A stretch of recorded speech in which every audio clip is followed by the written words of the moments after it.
It's very difficult to talk about Spinoza's God because it's so far removed from most of the nonsense that circulates these days around spiritual and religious communities. But it was said that Spinoza was intoxicated by his love of God. And this love, by the way, is not a devotional love, it's an intellectual love.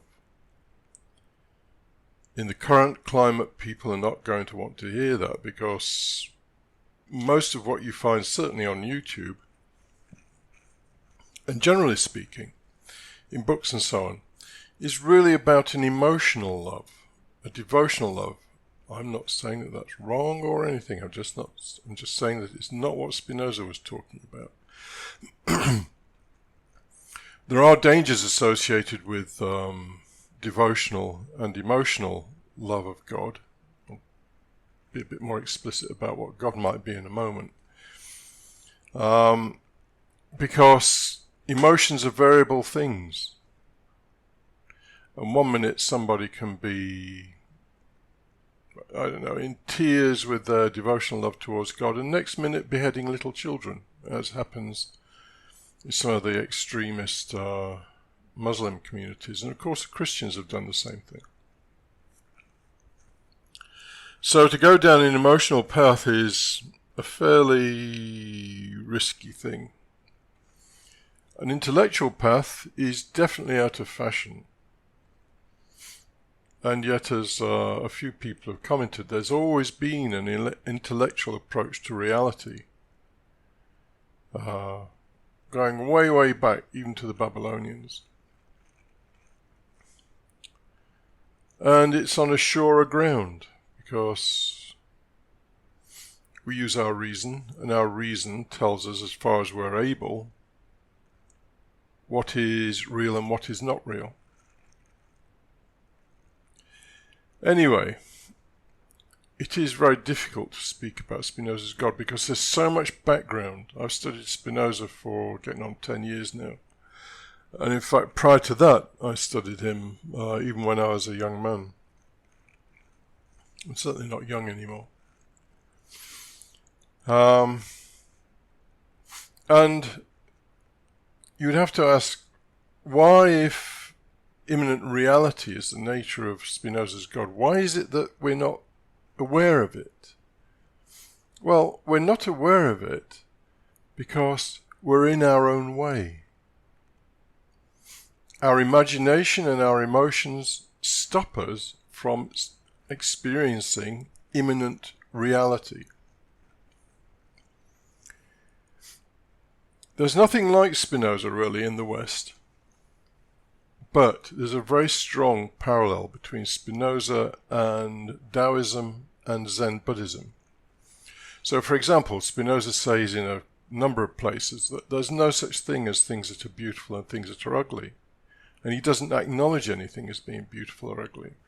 I mean, modern society is what has been called romantic materialism. People go chasing off after to try and find the beautiful, all the time trying to ignore the ugly. The ugly will haunt them. The things that you try to deny are always the things that haunt you. So there's nothing beautiful, nothing ugly. One of the very first chapters in the Tao Te Ching says exactly the same thing. The minute you say something's ugly, then or beautiful, you've created a world of things that are ugly, things that you are going to try and avoid.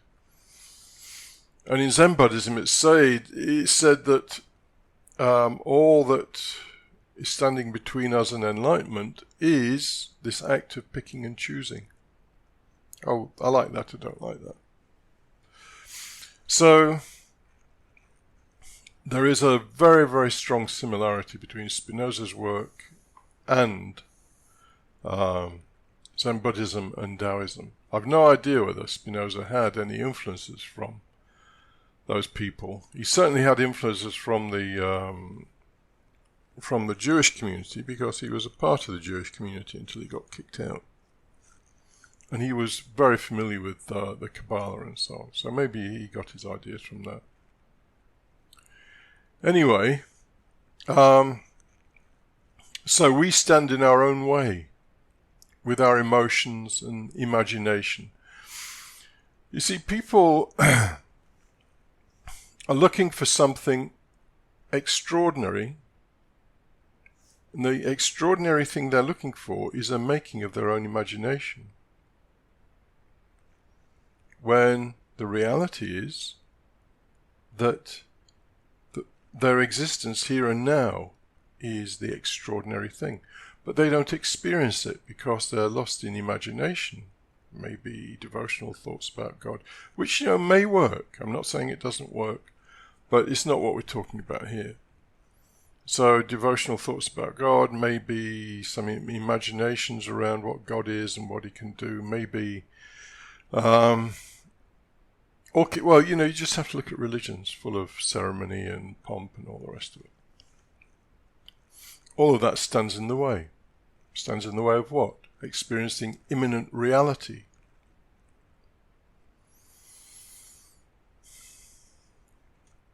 It's hard to experience imminent reality in its raw state. It's said in the Zen tradition that we cannot know imminent reality because we're basically frightened of letting go of our own inner states. So a certain amount of courage is needed to let go of all our imaginings about the nature of God, all our emotional states that we might feel associated with God, and to just effectively surrender to the imminent reality that is around you here and now. I've got a lot of Spinoza quotes that I'm going to give in a moment that will reinforce this.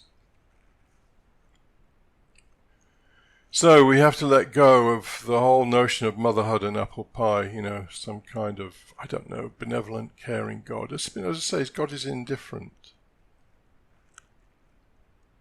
God is law. Law is indifferent. And we have to get rid of the idea of the big man in the sky that's interested in us. So let's have a look at a few quotes. I'll start off actually with a quote from Einstein. And you would think that if Einstein's God was Spinoza's God, then maybe there's something to it. I believe in Spinoza's God, who reveals himself in the lawful harmony of the world, not in a God who concerns himself with the fate and doings of mankind. And you may or may not know that Einstein wrote what is effectively a love letter to Spinoza. I mean, Spinoza had been dead for a couple of centuries by the time Einstein was around. But he was so taken with Spinoza that he wrote a letter, and I believe that letter is up for sale at the moment. So he believes in Spinoza's God, who reveals himself in the lawful harmony of the world, in the laws of the world. If you don't understand Spinoza, you're missing out so much on your understanding of the world and your place in it. And a lot of Spinoza is really quite brutal, or it seems brutal, after our kind of indoctrination of God is a loving, caring God, kind of like a big daddy. Because as Spinoza says, God, and here's another thing for Spinoza, God and nature are the same thing. God isn't some distant character who has created a whole pile of stuff and let it get on with whatever it does. God is nature. There are some nuances to that, but that's the gist of it. So, for example, Spinoza says that God or nature does not frown on deceit, violence, theft. Why not? Because it is allowed. Those things are allowed. Those things are part of the nature of God. Now that's shocking, isn't it, to most people? Spinoza is very clear in his ethics that God is not a caring God or a good God. God is not a good God. God is indifferent. And so all the stuff that goes on in the world, what Spinoza would call the assertion of our natural sovereign rights through our own strength, are lawful things. We might not want a society that operates like that, and there are reasons for that, but basically for someone who is stealing or bullying or whatever, that's part of a lawful manifestation. So that's quite hard to accept, isn't it? And yet, here we are. Those things can happen. It's part of the laws of our existence that those things can happen. Yeah, hence Einstein says he doesn't believe in a God who concerns himself with the fate and doings of mankind. We operate according to the laws of our existence. Those laws are quite impartial and, as far as Spinoza is concerned, eternal. So, let me get on to a topic now that misleads a lot of people. Spinoza talks about three kinds of knowledge, because all the way through his work he's talking about knowledge of God. How do we get this knowledge of God? Well, if we're talking about imminent reality, it should be obvious, but I'll spell it out. Spinoza uses these three kinds of knowledge. The first kind is basically hearsay or just random experience. So hearsay, somebody tells you that COVID vaccines are full of nanobots or something. Maybe you'll believe that. It's the first kind of knowledge. It's the lowest kind of knowledge. You can't verify it one way or the other. But equally, maybe the news tells you that there are only 5,000 people died in your country yesterday, or 5,000 is a lot. 500 people died from COVID. Again, you can't validate that. Could be a lie. That's the first kind of experience, and also unprocessed experience. So a dog bites you, you believe after that all dogs bite, which is obviously wrong knowledge. So unprocessed experience and hearsay, first kind of knowledge. Second kind of knowledge is from reason. So your first kind of knowledge would say that rail tracks meet in the distance because you look at them and they meet in the distance. Reason would say, oh no, it's an optical illusion, and here's the optics that show you why that happened. So we get nearer to some kind of truth through the use of reason. And then the third kind of knowledge is direct intuitive knowledge. Now, let me explain how this word intuition was used 200 or 300 years ago. You get a good idea of it from reading Kant's Critique of Pure Reason. An intuition is a direct perception. These days, intuition is just a lazy man's way of saying, I know something without having to work at it. Oh man, I've got an intuition about the nature of the universe. A very intuitive person. Well, bullshit. We're not talking about that here with intuition. The word intuition in Spinoza's day and Kant's day was used in very much the sense of a direct perception. Proof that Spinoza is using the word intuition in that sense comes from part of his short treatise, chapter 22. Now we have said that this kind of knowledge, his third kind of knowledge, knowledge of God. Now we have said that this kind of knowledge, knowledge of God, does not result from something else. So it's not a byproduct from thinking about stuff or from some emotion or whatever. We have said that this kind of knowledge does not result from something else, but from a direct revelation of the object itself to the understanding. The imminent reality of something. The problem for us is that we are standing in our own way with all our ideas, our theories, our emotional states, our imagination. And that stops us from the direct revelation of the object itself to the understanding. What object? Well, all objects in truth, but ultimately he's speaking about God.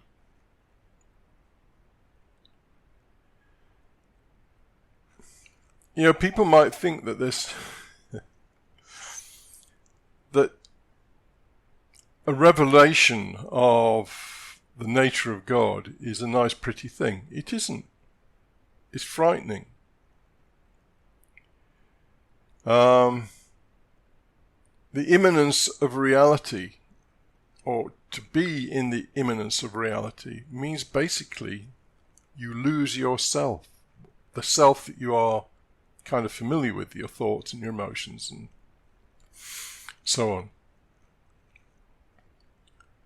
And the reality you come across when you lose those things is a kind of awful imminence. It's frightening. Because we're tiny little things in a very big world. And so in Proverbs it says the fear of God is the beginning of wisdom. There's never a truer thing being said. If you're experiencing some kind of fear as you start to experience the imminence of reality, then you know you're on the right track. So, we've cleared up that point on intuition. The word intuition was used very much in the sense of a direct perception, not in terms of some kind of imagination or whatever. In fact, the way the word was used is really the direct opposite of the way people use the word today. It was a direct perception, not some kind of made-up bullshit about how intuitive you are. So I've got a selection of quotes here from part 5 of Spinoza's Ethics, which is the part that talks about God. Remember, God is nature. He's very explicit about that. So he talks about this love of God. The intellectual love of God arises from the third kind of knowledge, and it's eternal.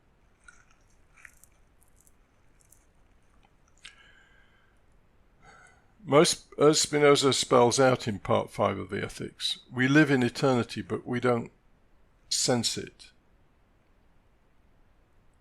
When you are immersed in imminent reality, you get a sense of that eternity. Again, as Spinoza says, time is of the imagination. So when you've toned down your imagination and your emotions and your daydreams, you get a sense of the imminent reality and the eternity of imminent reality. That's worth a podcast on its own, but let's move on. So, God is without passive emotions, and he is not affected with any emotion of pleasure or pain. People think that God loves them. The universe does not love you. Nature, God, does not love you. For it to love you would mean that in some way it is deficient without you.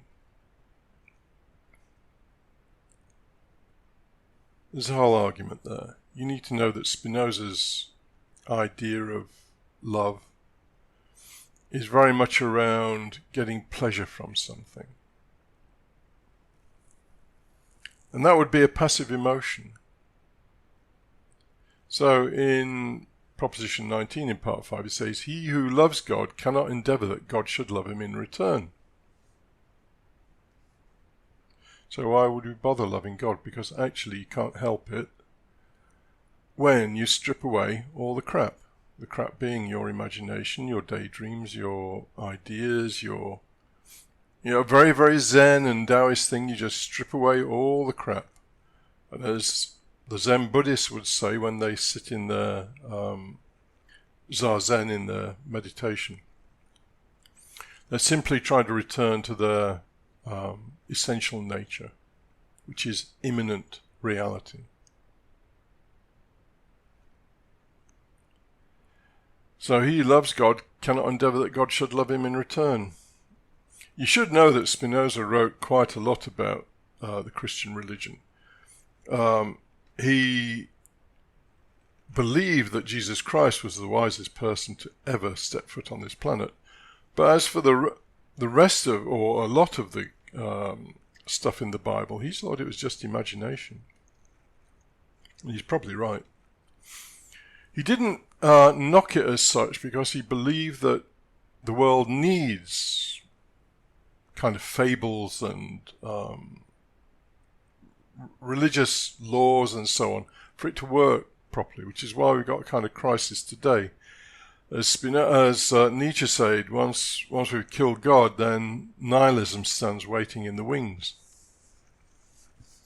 All we have to do is realize that the God that we thought we had was just a product of imagination, and that God stands, or rather is sitting on our face and we can't see it. And finally, in Proposition 36 of Part 5, he says, the mind's, and this is really, really important and really quite beautiful, the mind's intellectual love towards God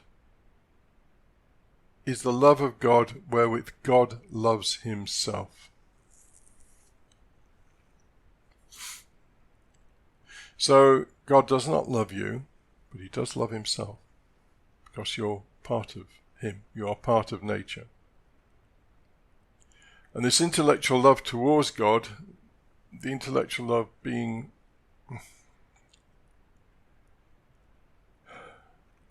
well, let's just say it's not emotional. It's not from imagination. It's not from devotion and all those kind of things. This intellectual love towards God is the love of God wherewith God loves himself. God is in a permanent orgasm with himself.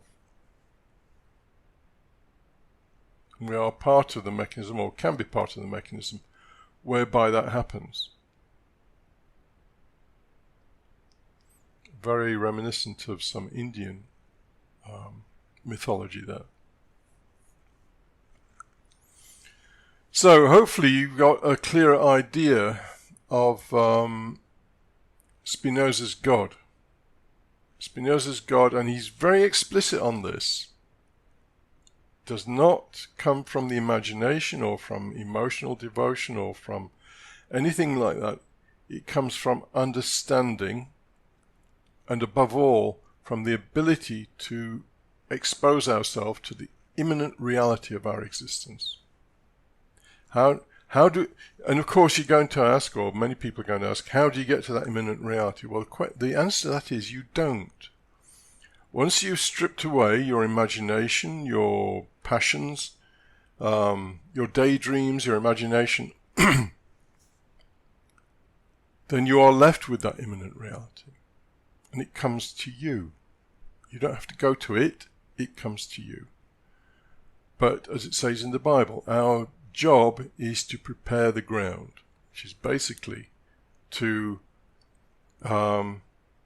process our emotional nature, our imagination, our ideas about what God might be and not be, to effectively deconstruct all those and leave the ground prepared for this experience of imminent reality, which, as I say, is not pretty, it's very intense, and it's frightening. But there you go. That's the nature of Spinoza's God.